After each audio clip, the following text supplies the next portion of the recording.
La religión está compuesta por un componente satánico y un componente humano. La religión es de un componente diabólico, satánico y humano, porque la religión es el intento infructuoso, no sirve, es el intento sin fruto, no sirve para nada, es infructuoso, no trae ningún fruto, eso no sirve, pero es el intento infructuoso humano por religarse con Dios a través del esfuerzo humano, a través de los méritos personales. Pero también la religión es aquello que agrega algo que Dios jamás ha exigido. Y esta esencia religiosa la vemos en Eva. El componente humano y el componente satánico, diabólico, compone la religión. La religión está compuesta por una esencia pecaminosa y la esencia del diablo, diabólica, porque de alguna manera Eva está mintiendo, no está diciendo la verdad. ¿Cuál es la verdad? No comer del fruto. Esa es la verdad. ¿Qué dijo Eva? Dios dijo, no comeréis de él, del fruto, ni le tocaréis para que no muráis.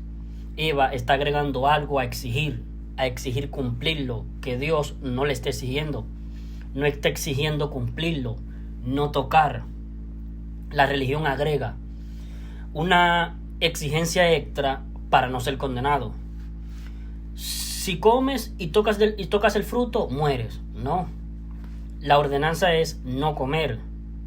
¿Qué pasa si toco el fruto? No mueres. Y si como del fruto, mueres. Morirás.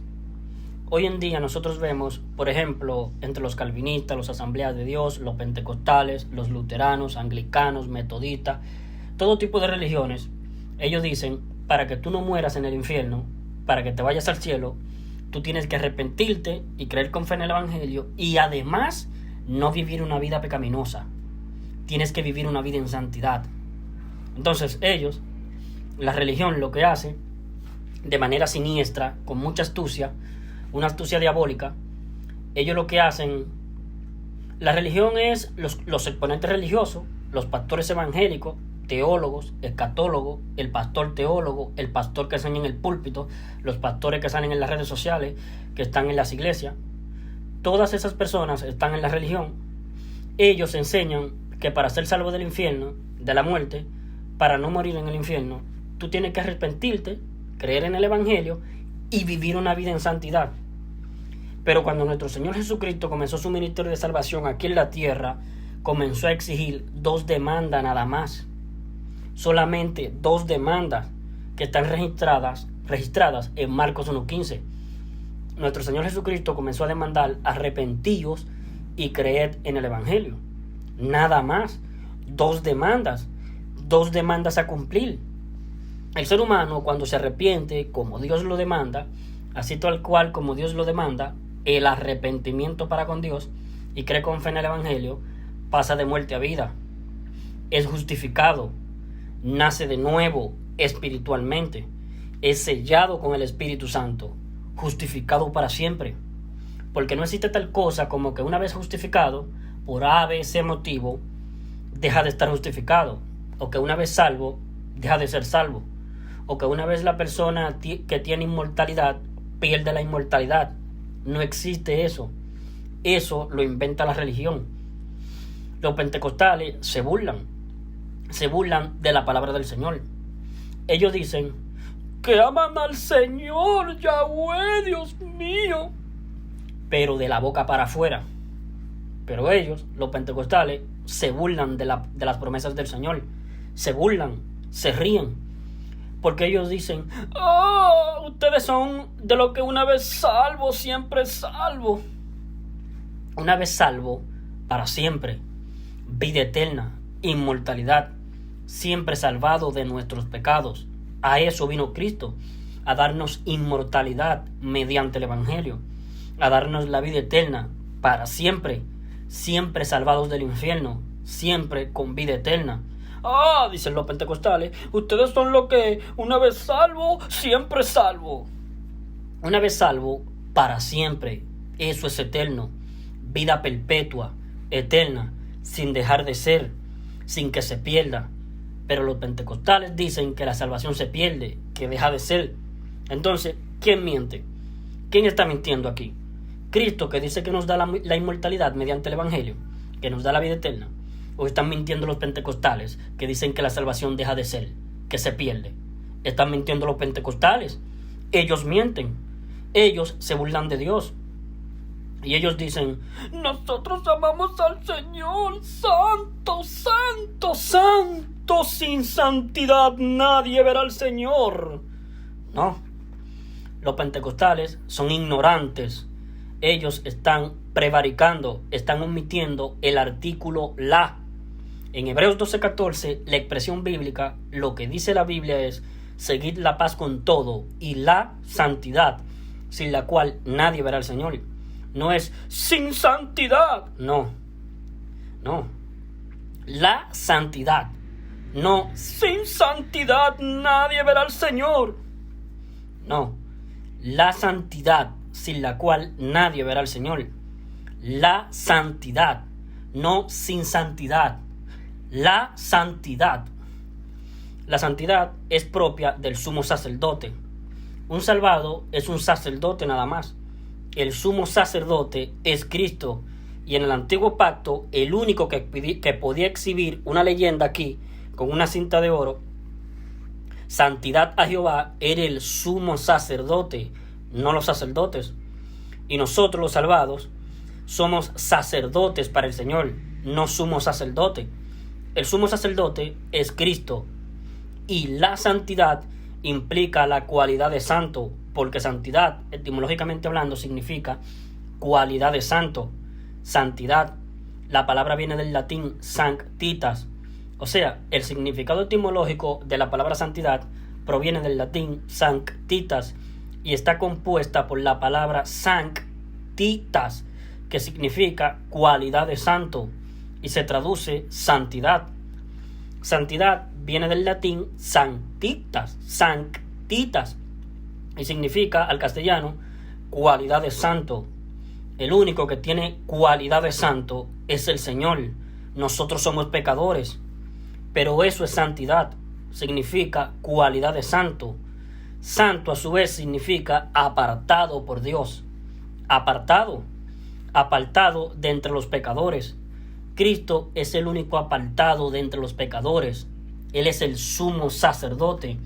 Él es el que tiene santidad. Cristo. Ahora, cuando Cristo entra en nosotros, nosotros tenemos la santidad de Cristo en nosotros.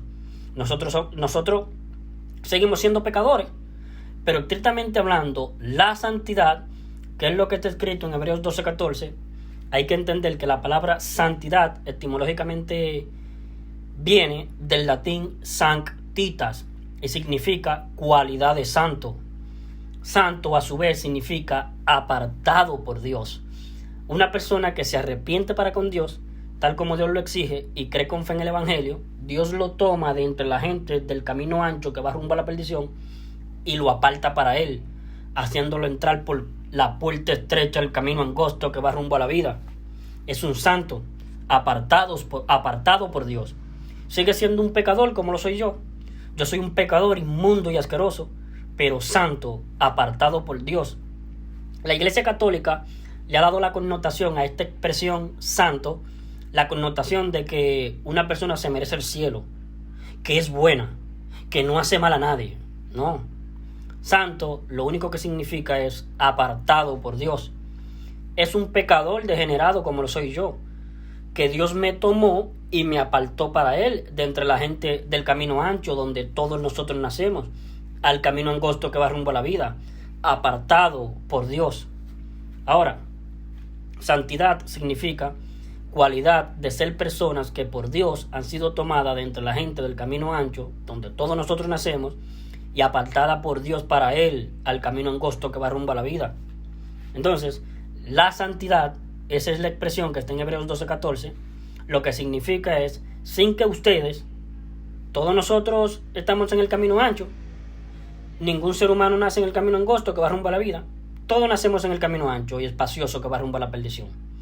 Para estar caminando en el camino angosto que va rumbo a la vida, desde el camino ancho donde todos nosotros nacemos, Dios nos tiene que tomar de entre la gente del camino ancho, apartándonos para Él, al camino angosto que va rumbo a la vida. Y lo único No hay nada más. No hay nada más que Dios le tome en cuenta. Lo único que Dios le tome en cuenta a una persona que se encuentre caminando en el camino ancho y espacioso que va rumbo a la perdición, lo único que Dios le tome en cuenta para tomarlo y apartarlo para él al camino angosto que va rumbo a la vida, es su fe en el Evangelio y nada más. Y ahí la persona es justificada. Dios le hace nacer su espíritu de nuevo, entra por la puerta estrecha y Dios en forma espiritual entra a morar en él. Es sellado para la redención, para el evento del arrebatamiento. Ahora, para que la persona tenga fe en el Evangelio, tiene que arrepentirse. Si no se arrepiente para con Dios, jamás va a poder tener fe en el Evangelio. Arrepentíos y creed en el Evangelio. Yo en muchos videos he explicado cuál es el verdadero arrepentimiento que Dios le exige al hombre para que la persona pueda, creyendo en el Evangelio con fe, ser salvo. El arrepentimiento para salvación, que no es el arrepentimiento de los pecados, sino que es el arrepentimiento para con Dios respecto a la condición en la que el hombre se encuentra ante Dios, en la parte moral, espiritual y judicial. Si no ocurre esto, de que el hombre cambie su manera de autopercibirse ante Dios en la parte moral, espiritual y judicial, la persona no se ha arrepentido. Y al no arrepentirse, le va a ser imposible creer que cuando Cristo en la cruz murió por nuestros pecados, nos dio la vida eterna, la inmortalidad. Primero dijo Dios, el alma que pecare, esa morirá. Ezequiel 18:4. Así ha dicho Dios. Pero en vez de nuestras almas, en la primera carta del apóstol Pedro, capítulo 2, versículo 24, ahí dice, quien llevó él mismo, Cristo, nuestros pecados en su cuerpo sobre el madero. Entonces, la sentencia a la muerte del alma se aplica sobre Cristo, porque sobre Cristo están nuestros pecados. Él los paga en vez de nosotros. Por ese motivo, en la primera carta del apóstol Pablo a los Corintios, capítulo 15, versículos 3 y 4, está escrito que Cristo murió por los pecados de nosotros, conforme a las Escrituras, y que fue sepultado, y que ha sido resucitado al día tercero, conforme a las Escrituras, y así nos salvó el alma, por sustitución. Cristo, su alma, en lugar de mi alma, en lugar de mí, vida por vida, alma por alma. El alma de Cristo en vez de mi alma. El alma de Cristo puede ser objeto de la pena de muerte, porque Él puede morir y volver a vivir. Es inmortal el alma de Cristo. Puede poner su vida y volverla a tomar. Nosotros no. Cristo puede salir de este mundo, ir a la eternidad y desde la eternidad volver a este mundo. Nosotros no podemos. Nosotros no podemos partir de este mundo y volver a este mundo. Cristo sí puede. Cristo puede morir y volver a vivir. Nosotros no. Cristo sí. Y como Cristo sí puede ser objeto de que se le aplique la pena de muerte contra el alma a Él, Él lo hace por nosotros, para que no se nos aplique la pena de muerte contra nuestras almas. Ahí está la salvación. Esto es evangelio, que Cristo murió. ¿Qué tipo de muerte? La del alma. Si Cristo no hubiese padecido exactamente la misma condena que pesa sobre nuestras almas, la muerte, entonces nuestras almas jamás habrían sido salvadas de la muerte. Cristo tenía que padecer exactamente la misma pena de muerte contra el alma. El alma de Cristo, en vez de nuestras almas, padeció la pena de muerte. Y así Cristo nos salvó. Esto es evangelio.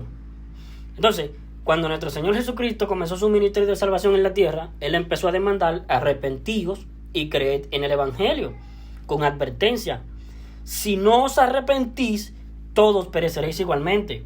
Lucas 13, versículo 1 al 5. El que no creyere en el evangelio será condenado. Marcos capítulo 16, versículo 16. Cristo jamás dijo: el que fuera un pecador será condenado, el que fuera un tibio será condenado, el que no viviera una vida en santidad será condenado. No dijo eso el Señor. El que no cuidara la salvación la va a perder, porque se puede perder si no la cuida. No dijo eso el Señor. El que no perseverara hasta el fin va a perder la salvación, se va al infierno, va a ser condenado. No dijo eso el Señor. El que no estuviera permaneciendo cual pámpano en la vid va a ser cortado y echado al fuego. Tienen que estar permaneciendo, porque si no serán condenados. No dijo eso el Señor. Acabada la obra de salvación en la cruz, habiendo resucitado al día tercero y habiendo aparecido durante un periodo de 40 días a muchos testigos, estando a punto de ascender a los cielos, el Señor dijo: el que no creyere en el Evangelio será condenado. ¿Entienden? Miren, la religión, el trabajo de la religión es impedirle al ser humano la seguridad de la salvación, la fe. Ese es el trabajo de la religión. Sus exponentes religiosos, el que tú me digas, todos, su trabajo es impedirle a la gente la seguridad de la salvación. Que la gente esté segura de que yo voy al cielo. Lo hizo Cristo en la cruz. Me dio la salvación. Ahora, por supuesto que no hay que pecar. No hay que pecar porque el pecado contrae un montón de angustia, sufrimiento, dolores. No hay que pecar. Eso es lógico. No hay que cometer pecados. Pero la religión dice, si tú pecas, pierdes la salvación. Cuidadito. Si tú dices que eres salvo y sigues pecando, mentira que fuiste salvo. Tienes que demostrar que has sido salvo con un cambio de tu estilo de vida pecaminoso. No es cierto. Eso es mentira. Entonces, la religión le impide al hombre la seguridad. Eso es lo que hace la religión. Le impide la fe. Lo hace estar dependiendo de las obras. Y si la persona está dependiendo de sus obras, no está en fe, está en obra. Eso es lo que hace la religión.